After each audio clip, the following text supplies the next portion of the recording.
Şimdi dostlar şöyle çatalımızı batırıyoruz ve bakın harika. Tam istediğimiz gibi. Bakın nasıl akışkan ve güzel olmuş. Yumurta tam istediğimiz gibi pişmiş dostlar. Şimdi sevgili dostlar, size harika bir patates sandal yapacağım. Bunu isterseniz günlük yemek olarak, öğün yemek olarak, isterseniz kahvaltı olarak, isterseniz de misafirlerinize sunabileceğiniz gayet güzel bir yemek olacak. İnşallah. Şimdi 4 tane yumurtamız var, 2 tane soğanımız var, 1 tane yeşil biberimiz var, 3 tane de bizim neyimiz var? Patatesimiz var. Bir demet de maydanozumuz var. Şöyle maydanozumuzu şuraya alalım. Şimdi karabiberimiz var. Pul biberimiz var. Tuzumuz var. Ama siz baharatlarınızı kendinize göre koyun lütfen. Şimdi ben neyle başlıyorum? Patateslerimi güzelce kabuklarını yıkadım. Çok ince şöyle soymak istemiyorum. Taze patates böyle kazıyarak. Şöyle ince kabuğunu alacağım ve başlayacağız. Bakın bu şekilde yüzünün sadece şeyini bulaşık teliyle de yapabilir miyiz anne? Hayır. Bulaşık teliyle olmaz kızım. Bulaşık teli belki bunu kazıyabilir tamam ama teller buralara batarsa sağlığımız için de kendimiz için de çok sakıncalı bir durum. Tamam. Onun için insanları yanlış yönlendirmenin ve yanlış yapmanın kimseye faydası yoktur. Bunu böyle güzelce bir bıçak yardımıyla kazıyabilir herkes. Üstünden açıyorum. Ondan sonra şu şekilde içini oyacağız Allah izin verirse.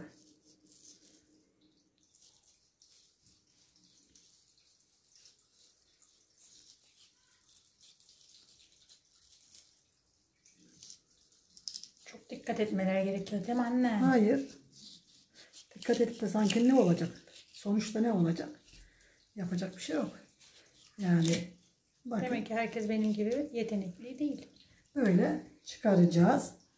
Ve bu şekilde yavaş yavaş güzelce oyacağız. Yani bunu oymak çok zor değil. Çok da tam tersi çok kolay. Bakın bu şekilde oyacağız. Çanak gibi olduğu için oyması kolay olacak. Dolma gibi olsa o gün dolmayı bile ben gayet çabuk koydum. Bundan dolma yaptım dostlar torunuma. Tabii size göstermeden. Bu büyüklükte bu boyda patatesleri seçtim. Ve torunum çok seviyordu patates dolmasını. Ona dolma yaptım. Ve oyduğunda görüşürüz. Bakın bu şekilde güzel güzel oyacağız.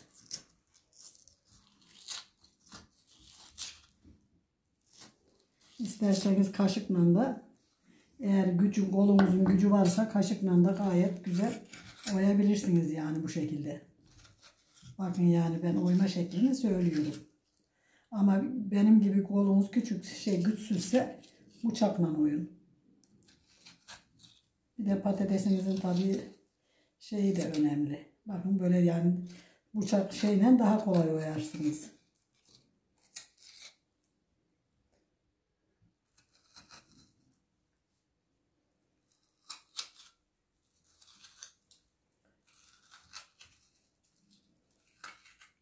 Bakın böyle buralarında şöyle içine doğru güzel oyarsanız gayet güzel sandallar yapabilirsiniz. Patates sandallar hazır. Evet. Bence gerçekten güzel. Dediğim gibi kahvaltıda mesela sabah kahvaltısında çocuklarınıza yapabilirsiniz. Çünkü çocuklarımıza ne yapıyoruz?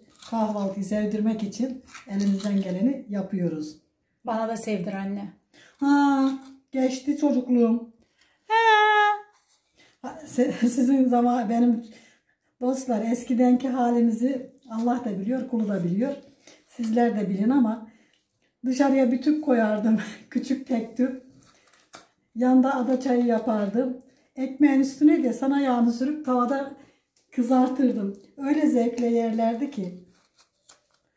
bayıla bayıla yerdi benim kuzucuklarım. Ama şimdi büyüdüler. Kimse yok yanımda. Anne teyzem arıyor. Bir 2 dakika telefona bakar mısın? Bak.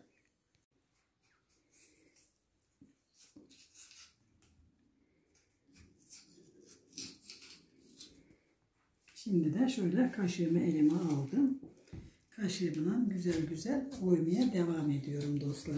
Çünkü dibine doğru yaklaştığımda kaşık kullanmak bıçak kullanmak istemiyorum. Çünkü sandallarımın dibi delinsin istemem.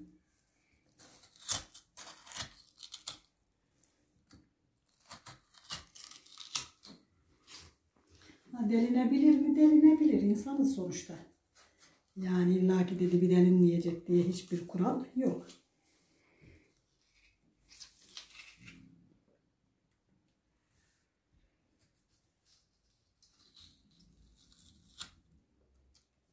Bugün nedense pek konuşmak içimden gelmiyor. Neden acaba? Hayret, performans düşüklüğü yaşıyorum. Nazar değdi bana. Vay vay vay. Çok üzüldüm. Hı hı.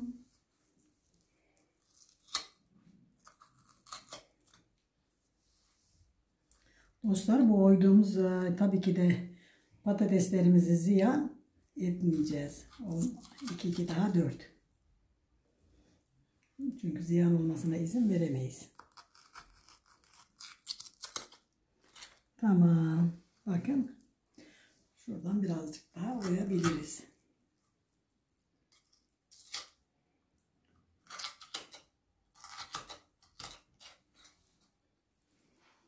Şimdi 3 tane patatesimizin ağzını ne yapıyoruz? Şöyle kapatıyoruz. Bunlar burada bekleye dursunlar. Tavamıza koyuyoruz şöyle. Sonra soğanlarımızı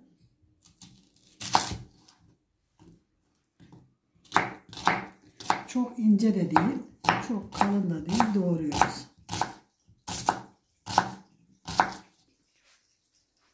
Bakın doğramış olduğum soğanlarımızı koydum ve tavamızın altını ne yapıyorum? Yakıyorum.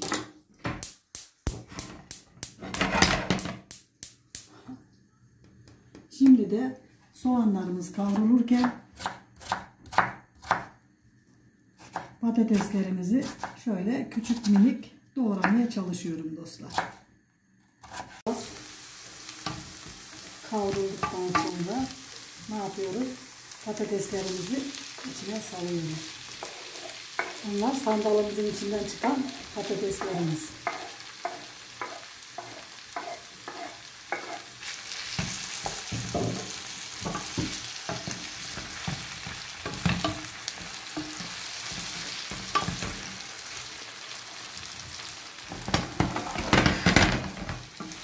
Kavrulunca bunlar iyice Şimdi görüşürüz. bu böyle pişerken biz yeşil biberinde ne yapıyoruz? Doğramaya başlıyoruz. Çünkü yeşil biberler de onunla beraber pişmesi gerekiyor dostlar. Ben olsaydım hafif gibi. Çok güzel Zaten olur. hafif biri olacak. Ha, öyle mi? Biz seninle aynı damak tadına sahibiz. Çok pişmiş şeyleri sevmiyoruz ikimiz de.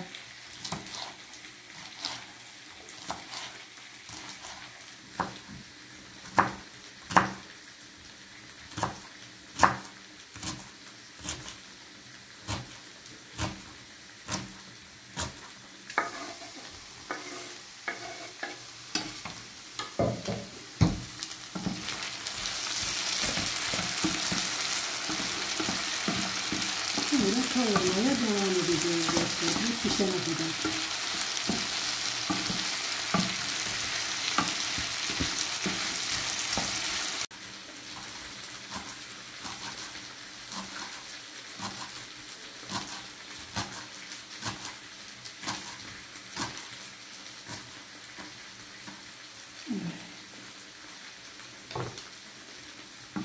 Bir şey yap.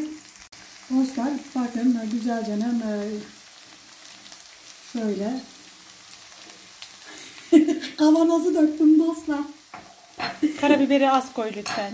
Pek yiyemiyoruz, Evet, çünkü sevmiyoruz. karabiber bize dokunuyor. Şöyle azıcık bir karabiber. Dostlar siz baharatını kendinize göre atın. Şöyle birazcık tuz. güzelce şöyle karıştırıyoruz. Bakın. Ve altını söndürüyorum. Dostlar. Maydanozunu ekliyorum.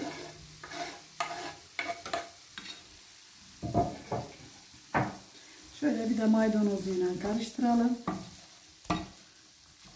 Bak, gayet güzel bir içimiz oldu.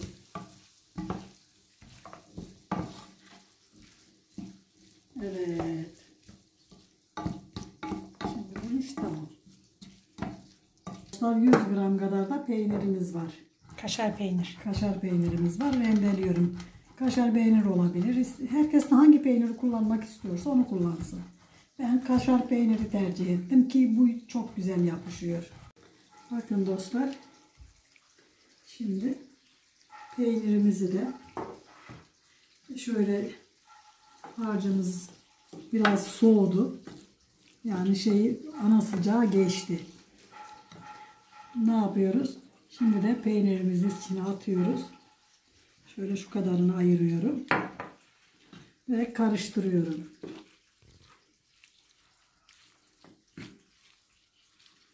Karıştırdıktan sonra sandallarımıza dolduruyoruz bak. Bakın dostlar, bu şekilde.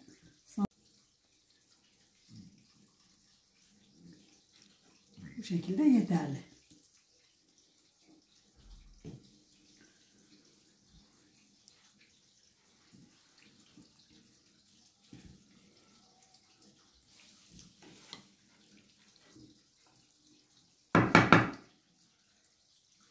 Şöyle kaşıklarımızla bastıra bastıra güzelce bakın bu şekilde dolduruyoruz. Bunu koyacak yere var mı üstünde? Var tabii. Ona dolduracak yer olacak. Ana, yanlış yerdeyim. Pardon dostlar. Getirip kameranın dışına koyuyorsun. Kameranın önüne, insanların göreceği yere koy lütfen anneciğim. Ben onu oraya koyuyorum ki sonradan da göstereceğim hepsini bir. Onun için ayrı koydum. Evet. Bakın güzelce bastıra bastıra ne yaptım? Doldurdum. Ve şöyle ortaya ki ne yapacağım, bunları da yumurtamı kıracağım zaman gelecek dostlar. Bakın bu şekilde yine ortasını çanak yapıyorum. Adı üstünde çanak. Sandal. Biz de çanak. Evet. Onlar da sandal. Her neyse. Sandal, çanak. Yani Lezzet küpü oldu. şimdi ağzını kapatıyorum ve tepsimize koyacağım. Bu bunun kapağı. Galiba bu da bunun kapağı. Bu da bunun kapağı. Şimdi bunların dışını yağlayacağım ve doğru fırına süreceğim dostlar. Dostlar şimdi bakın kapaklarını kapattık güzelce. Şimdi geriye ne kaldı? Dışını yağlamamız kaldı. Şöyle güzelce her yerine değecek şekilde yağlayalım ki güzel kızarsın. Evet. Tepsimizin altına da yağlı kağıt serdim ki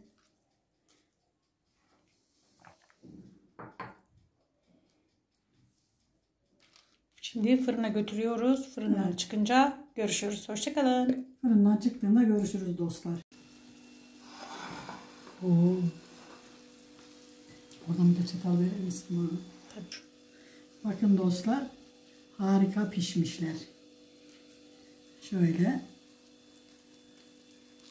Bakın çukurlarına yağları dolmuş. Ve bunlar da gayet güzel pişmiş. Kapaklarından baktım. Bakın şöyle baktığınızda piştiğini görüyorsunuz. Şimdi ne yapacağım? Şöyle biraz çukur açacağım. Yanma. Şöyle yumurtamızı tam ortasına kıracağım. Yani çukurumuz eğri olmuş dostlar. Biz belediye miyiz ki düzgün çukur açalım?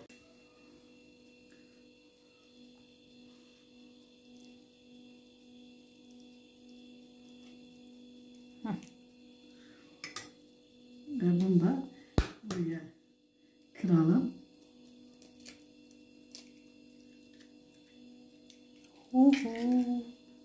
Sonra da şöyle üzerlerine azar azar bir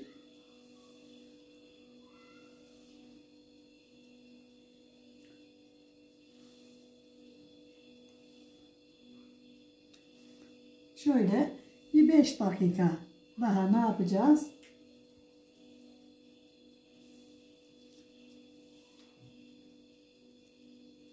Sandallarımızın ağzını kapatıp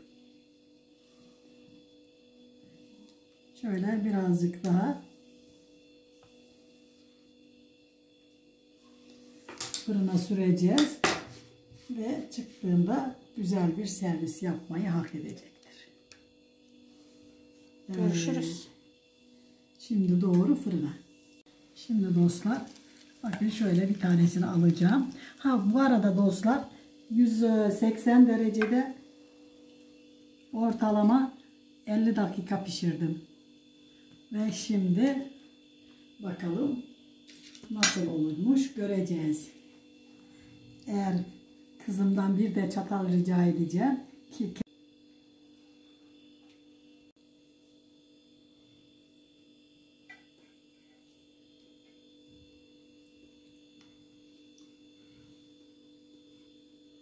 şimdi dostlar şöyle çatalımızı batırıyoruz ve bakın harika. Tam istediğimiz gibi. Bakın nasıl akışkan ve güzel olmuş. Yumurta tam istediğimiz gibi pişmiş dostlar. Şimdi de bandırarak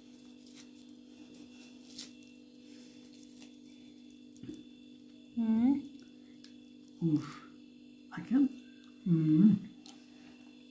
Şöyle kapağını kaldıralım. Evet. Bakın sandalımızın içi nasıl güzel.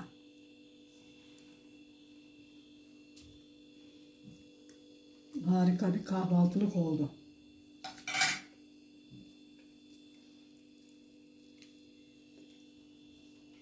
Ben yemeğe gidiyorum bu tabağa. Ben de. Kendi tabağını al anneciğim. Sevgili dostlar, yapacak olanlara kolay gelsin. Yiyecek olanlara afiyet olsun. Bizi izlemeyi, abone olmayı ve güzel fikirlerinizi söylemeyi unutmayın lütfen. Ne yapayım? Acıkmıştım. İlk lokmayı yuttum. Harika olmuş dostlar. Hoşça kalın, dostça kalın. Allah'a emanet olun.